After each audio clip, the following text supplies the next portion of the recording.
2013 மாண்புமிகு அம்மா அவர்களின் தொடர் சட்ட போராட்டத்தால் காவிரி தீர்ப்பு அரசிதழில் வெளியிடப்பட்டது.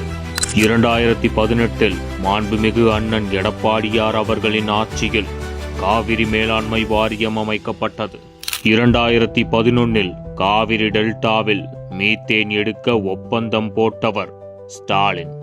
2015 மீத்தேன் எடுக்க நிரந்தர தடை விதித்தவர் மாண்புமிகு அம்மா அவர்கள். 2020 காவிரி டெல்டாவை பாதுகாக்கப்பட்ட சிறப்பு வேளாண் மண்டலமாக அறிவித்தவர் மாண்புமிகு அண்ணன் எடப்பாடியார் அவர்கள்.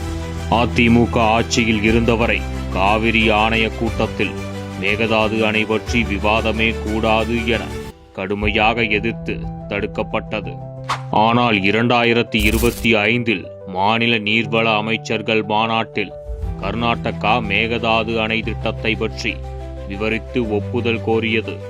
தமிழ்நாட்டின் நீர்வளத்துறை அமைச்சர் மாநாட்டிற்கே செல்லவில்லை.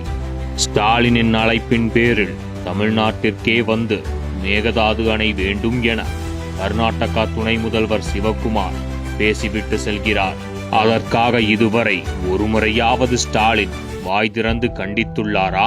மத்திய அரசுடனும் கர்நாடகா கேரள அரசுகளுடனும் கூட்டணி போட்டு பதவி வாங்கி காவிரி முல்லை பெரியாறு உரிமைகளை அடகு வைக்கும் வரலாறு திமுகவிற்கே உரித்தானது. சமரசமற்ற சட்ட போராட்டங்களினால் காவிரி உரிமையை வென்றெடுத்து மீட்ட கட்சி அதிமுக. அதை பற்றி பேச திமுகவின் எம்.ஆர்.கே. பன்னீர்செல்வம் மட்டுமல்ல, வேறு யாருக்கும் இங்கு அருகதை இல்லை.